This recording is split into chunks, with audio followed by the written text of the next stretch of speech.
Hello everyone, welcome back to my channel. Hope you all are doing well. So this video is regarding one of the most important fellowship program जो start किया है buyer ने। तो यहाँ पे buyer के through fellowship release की गई है जिसका नाम दिया गया है Bayer fellowship programme Medha for masters and PhD student. और यहाँ पे आपको बहुत अच्छा अमाउंट में फेलोशिप मिल रहा है for pursuing your masters and PhD in India. तो इसके बारे में हम इस वीडियो में डिटेल में देखने वाले हैं कि क्या इस फेलोशिप की एलिजिबिलिटी है, कौन कौन से डिसिप्लिन में ये मिलेगा, कैसे आपको अप्लाई करना है, कितना नंबर ऑफ़ इनटेक है और क्या लास्ट डेट है। सो इससे पहले कि हम फेलोशिप के बारे में जाने, हम देखते हैं कि बायर क्या है। तो अगर आप गूगल पे सर्च करेंगे तो बायर एक German multinational pharmaceutical and biotechnological company है and it is one of the largest pharmaceutical company in the world. So इस कंपनी के through program is started that is known as Medha, जिसमें आपको मास्टर्स एंड पीएचडी के लिए fellowship मिलेगा। 2 year for masters and 3 year for PhD आपको ये फेलोशिप प्रोवाइड करेंगे। That is around 20,000 per month. बहुत अच्छा अमाउंट ऑफ फेलोशिप है for master student and PhD student के लिए यहाँ पे 40,000 पर मंथ फेलोशिप रिलीज़ की गई है। तो यहाँ पे इनकी जो वेबसाइट है इसका लिंक मैं आपको अपने टेलीग्राम चैनल पे भी दे दूँगी और डिस्क्रिप्शन बॉक्स में भी दे दूँगी। यहाँ पे जाके आपको ऑनलाइन अप्लाई कैसे करना है, 13 जनवरी इसकी लास्ट डेट है, उससे पहले आपको अप्लाई करना है, गाइडलाइंस क्या है, हम सब डिटेल में देखने वाले हैं इस वीडियो में। सो ये गाइडलाइंस हैं जिसका पीडीएफ आपको वहाँ पे प्रोवाइड किया गया है, तो यहाँ पे मैं पूरा डिटेल में एक्सप्लेन कर दूँगी। So guidelines for the Bayer fellowship programme Medha, तो क्या गाइडलाइंस इन्होंने दी हैं। तो यहाँ पे जो ऑब्जेक्टिव है फेलोशिप का, Bayer fellowship programme Medha is to provide fellowship in form of financial assistant to the student in life sciences, biotechnology, pharma disciplines to continue their higher studies such as masters and PhD program. So जो fellowship का M है is to provide the financial assistant। कौन कौन से student को ये fellowship मिल सकती है, आप लाइफ साइंस के स्टूडेंट हैं, बायोटेक्नोलॉजी के स्टूडेंट हैं या फार्मा डिसिप्लिन के स्टूडेंट हैं, और अगर आप अपना मास्टर्स और पीएचडी परस्यू करेंगे तो उसके लिए आपको ये फेलोशिप प्रोवाइड करेगी। Medha help the student whose educational aspirations are hampered by lack of financial support. The fellowships are only open to the student of economically weaker section of the society enrolled in life sciences, biotechnology and pharmaceuticals. तो यहाँ पे जो fellowship है ये केवल EWS student के लिए है, इकोनॉमिकली वीकर स्टूडेंट्स के लिए है। तो ये इकोनॉमिकली वीकर सेक्शन में जितने भी स्टूडेंट्स हैं उनके लिए ग्रेट अपॉर्चुनिटी है अप्लाई करने के लिए। यहाँ पे जो एनुअल इनकम है आपकी 8 लाख होनी चाहिए या फिर उससे लेस होनी चाहिए। ईडब्ल्यूएस का जो क्राइटेरिया है उसको आप फुलफिल करनी चाहिए तो आप अप्लाई कर सकते हैं। सो दिस इज़ द सबसे इंपॉर्टेंट पॉइंट है कि आप लाइफ साइंस, बायोटेक और फार्मा से हो तो आप अप्लाई कर सकते हैं। उसके साथ साथ आप ईडब्ल्यूएस कैटेगरी को बिलोंग करनी चाहिए तो ही आप अप्लाई कर पाएंगे। अगर हम देखें ब्रॉड एरिया ऑफ रिसर्च क्या है, तो यहाँ पे आप जीनोमिक्स और प्रोटोमिक्स में रिसर्च कर रहे हैं, बायो प्रोस्पेक्टिंग में रिसर्च कर रहे हैं, इंडस्ट्रियल बायोटेक्नोलॉजी में रिसर्च कर रहे हैं या बायो इन्फॉर्मेटिक्स में, इन्वायरमेंटल बायोटेक्नोलॉजी में, drug discovery, biopharma, food biotechnology, agricultural biotechnology, stem cell biotechnology, infectious disease biology, molecular diagnostic, antimicrobial resistant, pharmacology. अगर इनमें से मतलब ये ब्रॉड एरिया है, इसके अलावा भी कुछ एरियाज हो सकते हैं, इनमें अगर आप काम कर रहे हैं तो आप अप्लाई कर सकते हैं। बट इसके अलावा अगर रिलेटेड टू लाइफ साइंस और बायोटेक्नोलॉजी या फार्मास्यूटिकल्स कुछ और एरिया जिस पर आप वर्क कर रहे हैं तो भी आप अप्लाई कर सकते हैं, ये कोई लिमिटेड एरियाज नहीं है। देन अगर हम एलिजिबिलिटी की बात करें, for masters fellowship a candidate must completed bachelors in life science, biotechnology and pharma with at least 55% of marks और 6 10 पॉइंट स्केल CGPA और अबव। तो यहाँ पे आपके पास 55% मार्क्स होना चाहिए। अगर हम 10 की स्केल्स पे देखें तो आपका CGPA अराउंड 6 के अराउंड होना चाहिए या उससे ज़्यादा होना चाहिए तो आप अप्लाई कर सकते हैं। सो आपके पास बैचलर्स डिग्री होनी चाहिए लाइफ साइंस में, बायोटेक्नोलॉजी और फार्मा में।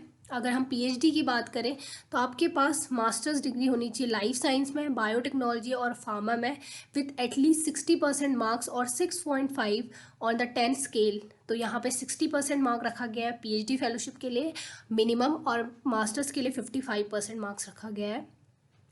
तो ये जो फेलोशिप है ये फर्स्ट ईयर के स्टूडेंट के लिए ही ओपन है जो इनरोल हुए हैं अभी मास्टर्स में या पीएचडी में in life sciences biotechnology at the institute university research lab approved by AICTC PIC UGC और CSI। जो भी UGC CSR PCI इन सबसे अप्रूव यूनिवर्सिटीज़ हैं, रिसर्च लैब्स हैं या इंस्टीट्यूट, वहाँ पे जो फर्स्ट ईयर में अगर आपने इनरोलमेंट लिया है तो आप अप्लाई कर सकते हैं। आप पीएचडी के सेकेंड ईयर में हैं या मास्टर्स के सेकेंड ईयर में है तो आप अप्लाई नहीं कर सकते। यहाँ पे पोस्ट ग्रेजुएशन जो फेलोशिप है उसकी जो एज लिमिट आपको दी गई है वो है 25 ईयर ऑन 31 दिसंबर 2022। और अगर हम पीएचडी फेलोशिप की बात करें तो 30 ईयर और लोअर एज ऑन 31 दिसंबर 2022। तो आप 25 ईयर से मैक्सिमम नहीं होनी चाहिए एमएससी की फेलोशिप के लिए, और पीएचडी की फेलोशिप्स के लिए आप 30 ईयर से अबव नहीं होनी चाहिए। All candidate should be enrolled in a full time fellowship, full time PhD और MSc and not receiving any other fellowship. आपके पास कोई और फेलोशिप नहीं होना चाहिए और आपका जो इनरोलमेंट है वो फुल टाइम होना चाहिए, पार्ट टाइम नहीं चलेगा। ड्यूरेशन की अगर हम बात करें, जो मेधा फेलोशिप है वो 2 ईयर्स के लिए मास्टर्स प्रोग्राम में मिलेगी और पीएचडी में आपको ये 3 ईयर्स के लिए मिलेगी। उसके बाद further extension will be granted, no further extension will be, इससे ज़्यादा आपको एक्सटेंशन नहीं मिलेगा। तो पीएचडी और मास्टर्स में यहाँ पे आपको 2 साल के लिए मास्टर्स में, 3 साल के लिए पीएचडी में मिलेगी। अगर हम अमाउंट की बात करें तो मास्टर्स स्टूडेंट के लिए 20,000 का अमाउंट है पर मंथ और पीएचडी प्रोग्राम के लिए 40,000। तो बहुत अच्छी अपॉर्चुनिटी है। 20,000 is a very handsome amount for master student and 40,000 for PhD student. यहाँ पे आपको कोई कंटिजेंसी तो नहीं मिलेगी, बट फेलोशिप का अमाउंट काफ़ी अच्छा है। अगर हम नंबर ऑफ़ फेलोशिप की बात करें तो 125 candidate will be supported under Medha fellowship programme including 100 fellowship for masters and 25 PhD candidates. तो यहाँ पे 25 पीएचडी के लिए फेलोशिप है और 100 मास्टर्स के लिए, टोटल 125 फेलोशिप्स है। तो मास्टर्स स्टूडेंट के लिए तो ये बहुत अच्छी अपॉर्चुनिटी है, 100 नंबर ऑफ़ फेलोशिप्स आप पे है। तो अगर आप मास्टर्स में हैं, डेफिनेटली आप EWS को बिलोंग करते हैं तो आप अप्लाई करिए।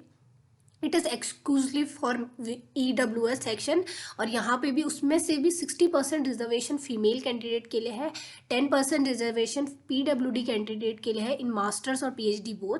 तो अगर आप फीमेल हैं और EWS से हैं और आप मास्टर्स में हैं तो यहाँ पे बहुत अच्छी अपॉर्चुनिटी है, because number of seat masters में काफ़ी हाई है और फीमेल और EWS होने पे आपको यहाँ पे काफ़ी रिजर्वेशन मिल रहा है, तो आप अप्लाई कर सकते हैं। Continuation, master candidate who are awarded the fellowship should constantly score at least 60% marks or 6.5 on 10 scale point in each semester। तो आपको 60% मार्क्स तो यहाँ पे लाने ही पड़ेंगे, अगर आपको फेलोशिप मिलती है तभी आपकी फेलोशिप कंटिन्यू हो पाएगी। पीएचडी स्कॉलर्स के लिए यहाँ पे 65% आपको लाना पड़ेगा और 7 ऑन द 10 पॉइंट स्केल। और evaluated project process report by supervisor और doctoral research committee whichever will be applicable। Means आप जो भी रिसर्च के लिए आपको ये फेलोशिप मिल रहा है उसका जो रिसर्च वर्क करेगा, आप जो भी रिसर्च वर्क करेंगे उसकी रिपोर्ट आपको बार बार सबमिट करनी पड़ेगी। तो यहाँ पे अवार्ड टर्मिनेशन कैसे होगा, डिसकंटिन्यूएशन कैसे होगा, लाइक आपने मार्क्स सिक्योर नहीं किए या इनएलिजिबिलिटी है या सुपरवाइज़र का आपका रिकमेंडेशन है, रेजिग्नेशन, जो भी है यहाँ पे सारे आपको पॉइंट्स प्रोवाइड किए गए हैं, आप देख सकते हैं। टर्म्स एंड कंडीशन भी आपको प्रोवाइड की गई हैं कि आपको किसी यूनिवर्सिटी में इनरोल्ड होना चाहिए, ऊपर से आप मास्टर्स कर रहे हो सकते हैं लाइफ साइंस में, बायोटेक में और फार्मा में। आपके पास 6 मंथ का progress report, suppose once you are get selected तो आपको अपने गाइड से, हेड ऑफ द डिपार्टमेंट से और या हेड ऑफ द इंस्टीट्यूट से आपको ऑनलाइन जो कंटिन्यूएशन पोर्टल है वहाँ पे अपनी रिसर्च रिपोर्ट सबमिट करनी पड़ेगी कि आपने अभी तक क्या काम किया, और जितने भी आपको अवार्ड मिलेंगे, अचीवमेंट मिलेंगे, वो सब आपको ऑनलाइन पोर्टल जो होगा उन पे आपको अपलोड करना पड़ेगा ताकि आपकी प्रोग्रेस असेसमेंट की जा सके। The awardee shall not be allowed to change the institute with prior intimation और अप्रूवल फ्रॉम बायर। तो यहाँ पे आप फिर इंस्टीट्यूट चेंज करने के लिए इनसे परमिशन लेनी पड़ेगी या फिर पहले ही आपको इन्फॉर्म करना पड़ेगा। तो यहाँ पे the fellowship amount will be directly credited to the candidate bank account after evaluation and approval of the uploaded progress report. जैसे ही आपकी प्रोग्रेस रिपोर्ट अपलोड की के बाद अप्रूव हो जाएगी तो आपका फेलोशिप आपको मिल जाएगा। तो यहाँ पे सब कुछ आपको दिए हैं, बाकी भी आप पढ़ सकते हैं। यहाँ पे एप्लीकेशन प्रोसेस के लिए आपको क्या क्या रिक्वायर्ड है, आपको ऑनलाइन पोर्टल पे इनके जाके फेलोशिप के लिए अप्लाई करना है। आपको स्कैन कॉपी लगानी है 10th की मार्कशीट की, 12th की मार्कशीट की, बीएससी की मार्कशीट, और अगर आप पीएचडी स्टूडेंट हैं तो आपको मास्टर्स की भी कॉपी लगानी है। अगर आप ईडब्ल्यूएस वाला जो आपको सर्टिफिकेट है वो लगाना पड़ेगा, या इनकम सर्टिफिकेट लगाना पड़ेगा, जिससे ये स्टेटमेंट हो कि आपकी इनकम जो है 8 लाख या उससे कम है। पीडब्ल्यूडी से बिलोंग करते हैं तो उसका सर्टिफिकेट लगाना पड़ेगा। और फिर आप जिस भी इंस्टीट्यूट में रजिस्टर्ड है वहाँ का रजिस्ट्रेशन सर्टिफिकेट आपको लगाना पड़ेगा, और बोनीफाइड सर्टिफिकेट लगाना पड़ेगा इंस्टीट्यूट और यूनिवर्सिटी का कि आपने वहाँ पे इनरोल किया है और आपको कोई और फेलोशिप नहीं मिलती है, जिसका इन्होंने टेम्पलेट भी दिया हुआ है। Passport size photo and signature and a letter of motivation for masters and a project summary for PhD. अगर आप पीएचडी स्टूडेंट हैं तो आपको बताना पड़ेगा कि आप क्या करेंगे, किस तरीके से आप रिसर्च परस्यू करने वाले हैं, और आप मास्टर स्टूडेंट हैं तो आपको एक स्ट्रॉन्ग मोटिवेशन लेटर लिखना पड़ेगा कि क्यों आपको ये फेलोशिप दी जाए, सो दैट मतलब उसके बेसिस पे आपको जज किया जाए। तो आपको बहुत अच्छे से अपना लेटर ऑफ मोटिवेशन लिखना है और अपना प्रोजेक्ट समरी लिखना है जो भी आप काम करेंगे। देन अगर हम टाइमलाइंस की बात करें तो एप्लीकेशन ओपन हो चुकी है 24 दिसंबर से, लास्ट डेट है 13 जनवरी। एप्लीकेशन स्क्रीनिंग जो है 14 to 21 जनवरी में होगा। प्रीलिमिनरी जो रिजल्ट हैं वो 24 जनवरी को आ जाएंगे। उसके बाद आपका इंटरव्यू होगा 1 to 3 फरवरी। दैट उसके बाद रिजल्ट आपका 6 फरवरी को रिलीज़ होगा। Final document and bank verification आपका 15 फरवरी को होगा। और फेलोशिप जो आपका डिस्ट्रीब्यूशन है वो बिफोर 31 मार्च 2023। और आप अगर कोई भी क्वेरीज है तो इनको मेल कर सकते हैं। तो बहुत अच्छी बात है कि सारा जो टाइमलाइन है वो भी ऑलरेडी आपको नोटिफाई कर दिया गया है कि कब आपको सबमिट करना है, कब आपकी स्क्रीनिंग होगी, कब आपका इंटरव्यू होगा। तो एवरीथिंग उन्होंने डिटेल में प्रोवाइड किया है। So this is a great opportunity if you are belong to the EWS category, और अगर आप एलिजिबल हैं so you can definitely apply. बहुत अच्छी अपॉर्चुनिटी है specially for the master student, because यहाँ पे नंबर ऑफ सीट काफ़ी है मास्टर्स के लिए। अगर आपको कोई भी क्वेरी है तो यहाँ पे FAQ भी उन्होंने दिया है, फ्रिक्वेंटली आस्क्ड क्वेश्चन, कि क्या ऑब्जेक्टिव है, कौन फेलोशिप प्रोवाइड कर रहा है, बायर्स के बारे में आप देख सकते हैं, फेलोशिप प्रोग्राम किस किस को मिल रहा है, क्या PhD की एलिजिबिलिटी है, मास्टर्स की, सब कुछ जो मैंने ऑलरेडी क्लियर किया है। वहाँ पे फिर भी आपको लेटर ऑफ मोटिवेशन में क्या लिखना है कि कैसे आपका सिलेक्शन होगा। तो इंटरव्यू के बेसिस का कुछ वेटेज होगा, कुछ आपका लेटर ऑफ मोटिवेशन का वेटेज होगा या रिसर्च प्रोजेक्ट का। उसके बाद आपको जो आपका एकेडमिक स्कोर है उसके बेसिस पे यहाँ पे सब कुछ दिया गया है। सो आप देख सकते हैं। So this is a great opportunity for buyers. So I hope this video was helpful to you. अगर आपको ये वीडियो पसंद आया तो लाइक शेयर एंड सब्सक्राइब करें, और इस वीडियो को ज़्यादा से ज़्यादा शेयर करें। और उसके अलावा आप टेलीग्राम चैनल पे या डिस्क्रिप्शन बॉक्स से इस लिंक पे विजिट करके इन डिटेल और चीज़ें भी देख सकते हैं। अगर आपको कोई भी डाउट है तो आप कमेंट सेक्शन में पूछ सकते हैं। अप्लाई आपको इनकी ऑफिशियल वेबसाइट पे विजिट करके क्लिक अप्लाई ऑनलाइन पे जाके अप्लाई करना है। सो आपको एक अच्छा सा लेटर ऑफ मोटिवेशन लिखना है और अच्छा सा रिसर्च प्रपोजल लिखना है, so that you definitely get selected. So I hope this video was helpful to you. Thank you for watching this video.